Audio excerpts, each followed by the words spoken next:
नमस्कार दोस्तों, story book 12 में आप सभी का स्वागत है। आशा है ये कहानी आपको बहुत पसंद आएगी। पूरा जरूर सुने।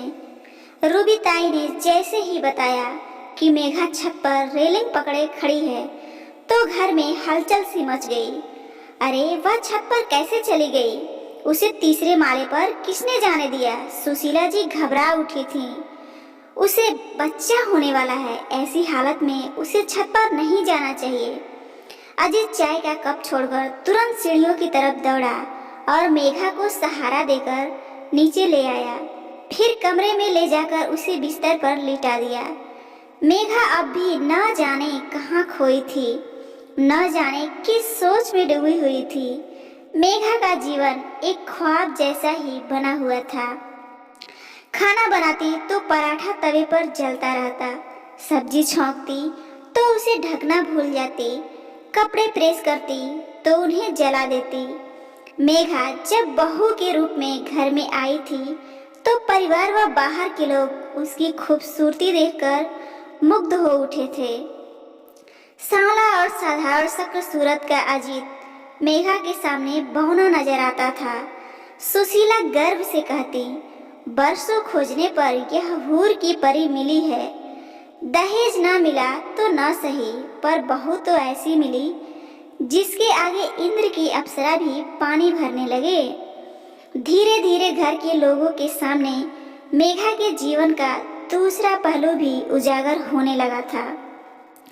उसका न किसी से बोलना, न हंसना, न कहीं जाने का उत्साह दिखाना और न ही किसी प्रकार की कोई इच्छा जताना। बहू, तुमने आज स्नान क्यों नहीं किया? उल्टे कपड़े पहन लिए हैं, बिस्तर की चादर की सलवटें भी ठीक नहीं की, जूठे गिलास मेज पर पड़े हैं। सुशीला को टोकना पड़ता। फिर मेघा की उल्टी सीधी विचित्र हरकतें देखकर घर के सभी लोग टोकने लगे, पर मेघा न जाने कहाँ खोई रहती, न सुनती, न समझती, न किसी के टोकने का बुरा मानती। एक दिन मेघा ने प्रेस करते समय अजीत की नई शर्ट जला डाली तो वह क्रोध से भड़क उठा।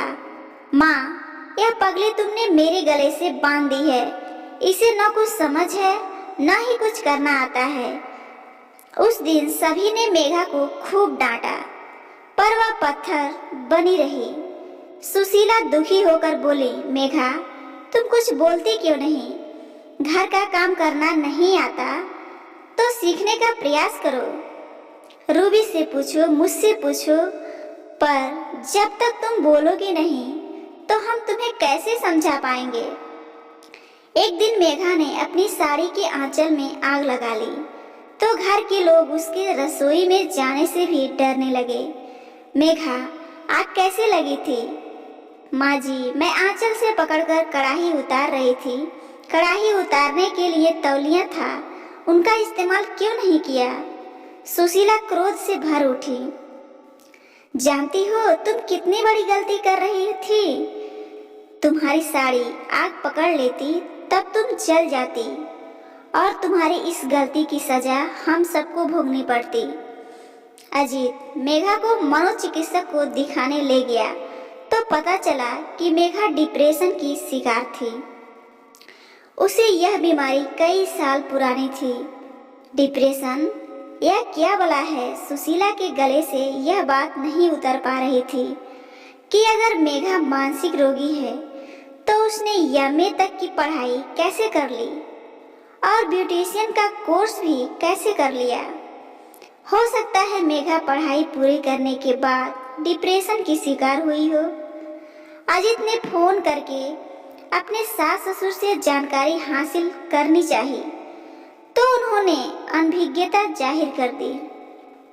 सुशीला परेशान हो उठी। लड़की वाले साफ साफ तो कुछ बताते नहीं कि उनकी बेटी को कौन सी बीमारी है, और कुछ हो जाए तो सारा दोष लड़की वालों के सिर मढ़कर अपने आप को साफ बचा लेते हैं। माँ, इस पागल के साथ पूरा जीवन गुजारने से तो अच्छा है कि मैं इसे तलाक दे दूं। अजीत ने अपने मन की बात जाहिर कर दी। घर के दूसरे लोगों ने भी अजीत का पूरा समर्थन किया। घर में मेघा को हमेशा के लिए मायके भेजने की बातें अभी चल ही रही थी कि एक दिन उसे जोरों से उल्टियां शुरू हो गई। डॉक्टर के यहाँ ले जाने पर पता चला कि वह माँ बनने वाली है। यह पागल हमेशा के लिए गले से बंध जाए, इससे तो अच्छा है कि इसका एबॉर्शन करा दिया जाए। अजीत आक्रोश से उबलकर बोला। अजीत मेघा को डॉक्टर के यहाँ ले गया, पर एबॉर्शन नहीं हो पाया क्योंकि समय अधिक गुजर चुका था। घर में सिर्फ सुशीला ही खुश थी। सबसे कह रही थी कि बच्चा हो जाने के बाद मेघा का डिप्रेशन अपने आप ही दूर हो जाएगा। मैं अपनी बहू को बेटी के समान ही प्यार दूंगी। बहू के रूप में मुझे बेटी मिली है। अब सुशीला सभी प्रकार से मेघा का ध्यान रख रही थी, लेकिन मेघा वैसी की वैसी ही थी। नींद की गोलियों के प्रभाव से वह घंटों तक सोई रहती, परंतु उसके क्रियाकलाप पहले जैसे ही थे। अगर बच्चे पर भी माँ का असर पड़ गया तो क्या होगा? अजीत का मन संशय से भर उठता। तो क्यों उल्टी सीधी बातें बोलता रहता है? सुशीला अपने बेटे को समझाती। क्या तुझे अपने खून पर विश्वास नहीं है? माँ, मैं कैसे भूल जाऊं कि मेघा मानसिक रोगी है। बेटा, जरूर इसके दिल को कोई सदमा लगा होगा। वक्त का मरहम इसके जख्म भर देगा। देख लेना, यह बिल्कुल ठीक हो जाएगी। तो करो ठीक ना? अजीत व्यंग कसता। आखिर कब तक ठीक होगी? तू देखता रह, एक दिन सब कुछ ठीक हो जाएगा। पहले घर में बच्चे के रूप में खुशियां तो आने दे। सुशीला का विश्वास कम नहीं होता था। वह अपने हाथों से फल काटकर मेघा को खिलाती, जूस पिलाती, दवाएं पिलाती, उसके पास बैठकर स्नेह दिखाती। माँ जी, आप मेरे लिए इतना सब क्यों कर रही हैं? एक दिन पत्थर के ढेर से पानी का स्रोत फूट पड़ा। मतलब मेघा को सामान्य ढंग से बातें करते देख सुशीला खुश हो उठी। बहू, तुम मुझसे खुलकर बातें करो, मैं यही तो चाहती हूँ। मेघा उठकर बैठ गई। बेटी, तुम माँ बनने वाली हो। ऐसी हालत में कोई भी औरत काम नहीं कर सकती। सभी को आराम चाहिए। फिर मैं हूं ना। मेघा अपने पेट में पलते नवजात शिशु की हलचल को महसूस करके सपनों में खो जाती और सुशीला से बच्चे के बारे में तरह तरह के प्रश्न पूछती रहती। मेघा ठीक हो रही है, देखो मैं कहती थी ना। सुशीला उत्साह से भरी हुई सबसे कहती रहती थी। अजीत भी अब कुछ राहत महसूस कर रहा था और मेघा के पास बैठकर प्यार जताता रहता। एक शाम अजीत मेघा के लिए जामुन खरीद कर लाया तो सुशीला का ध्यान जामुन वाले कागज के लिफाफे की तरफ आकर्षित हुआ। देखो, इस कागज पर बनी तस्वीर मेघा से कितनी मिलती जुलती है। अजीत के अलावा घर के अन्य लोग भी उस तस्वीर की तरफ आकर्षित हुए। हाँ, सचमुच यह तो दूसरी मेघा लग रही है, जैसे मेघा की ही जुड़वा बहन हो। क्यों मेघा, तुम भी तो कुछ बोलो। मेघा का चेहरा उदास हो उठा। उसकी आंखें डबडबा आई। हाँ, यह मेरी ही तस्वीर है। तुम्हारी? घर के लोग आश्चर्य से भर उठे। मैंने कुछ समय मॉडलिंग की थी।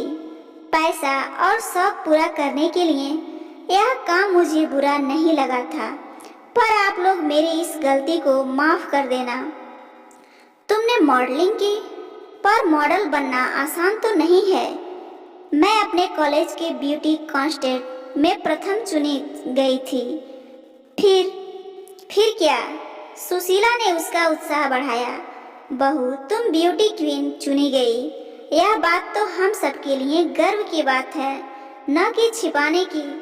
फिर इस कंपनी वाले ने खुद ही मुझे कांटेक्ट करके मुझे अपनी वस्तुओं के विज्ञापनों में लिया था। इतना बताने के बाद मेघा हिचकियां भर कर रोने लगी। काफी देर के बाद वह शांत हुई तो बोली, मुझे एक फिल्म में सह अभिनेत्री की भूमिका भी मिली थी, पर मेरे पिताजी व ताऊ जी को यह सब पसंद नहीं आया। अब मेघा की बिगड़ी मानसिकता का रहस्य सुशीला के सामने आने लगा था।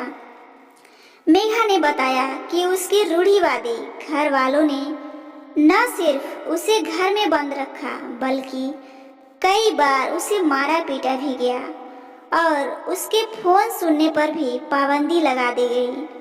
सुशीला के मन में मेघा के प्रति वात्सल्य उमड़ पड़ा था। मेघा के मॉडलिंग की बात खुल जाने से उसके मन का बोझ हल्का हो गया था। वह बोली, माँ जी, मुझे डर था कि आप लोग यह सब कुछ जानकर मुझे गलत समझने लगेंगे। ऐसा क्यों सोचा तुमने? लोग मॉडलिंग के पेशे को अच्छी नज़र से नहीं देखते और ऐसी लड़की को चरित्रहीन समझने लगते हैं। फिर उस लड़की का नाम कई पुरुषों के साथ जोड़ दिया जाता है। मेरे साथ भी यही हुआ था। बेटी, सभी लोग एक जैसे नहीं हुआ करते। आजकल तुम खुश रहा करो। खुश रहोगी तो तुम्हारा बच्चा भी खूबसूरत व निरोग पैदा होगा। सुशीला का स्नेह पाकर मेघा अपने को धन्य समझ रही थी कि आज के समय में माँ की तरह ध्यान रखने वाली सास भी हैं, वरना उसने तो सास के बारे में कुछ और ही सुन रखा था। नियत समय पर मेघा ने एक स्वस्थ बेटे को जन्म दिया तो घर में खुशियों की शहनाई गूंज उठी। मेघा अपने बेटे की किलकारियों में खो गई। पूरे दिन घर के इतने काम थे कि उसके अलावा और कुछ सोचने की उसे फुर्सत ही नहीं थी। एक दिन सुशीला की इस बात ने घर में विस्फोट जैसा वातावरण बना दिया कि मेघा धारावाहिक में काम करेगी। प्रेम मेरी सहेली के पति हैं और वह एक पारिवारिक धारावाहिक बना रहे हैं। उन्होंने मेघा को कई बार देखा है और मेरे सामने प्रस्ताव रखा है कि आदर्श बहू की भूमिका वह मेघा को देना चाहते हैं। माँ, तुम यह क्या कह रही हो? मेघा को धारावाहिक में काम दिलाओगी? वह कहावत भूल गई कि औरतों को खूंटे से बांध कर रखना चाहिए। एक बार औरत के कदम घर से बाहर निकल जाएं तो घर में लौटना कठिन रहता है।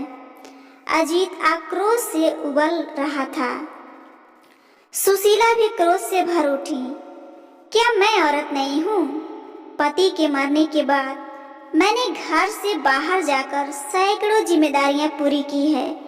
माँ बनकर तुम्हें जन्म दिया और बाप बनकर पाला है। सैकड़ों कष्ट झेले, पैसे कमाने को छोटी छोटी नौकरियां की, कठिन परिश्रम किया, तो क्या मैंने अपना घर उजाड़ लिया? पुरुष तो सभी जगहों पर होते हैं। फिर मेघा के बारे में ही ऐसा क्यों सोचा जा रहा है? अगर तुम मेघा को खूंटे से ही बांधना चाहते हो तो पहले मुझे बांधो। मेघा का यही दोष है ना कि वह सामान्य से कुछ अधिक ही खूबसूरत है, पर यह उसका दोष नहीं है। अरे, कोई खूबसूरत चीज है तो लोगों की नजर उस तरफ उठेगी ही। सुशीला के तर्कों के आगे सभी की जुबान पर ताले लग गए थे। एक दिन मेघा का धारावाहिक टेलीविजन पर प्रसारित हुआ तो उसके अभिनय की सभी ने तारीफ की और बधाइयाँ मिलने लगी। मेघा उत्तर देती, बधाई की पात्र तो मेरी सास हैं। उन्हीं ने मुझे डिप्रेशन से मुक्ति दिलाई और एक नया सम्मान से भरा जीवन दिया।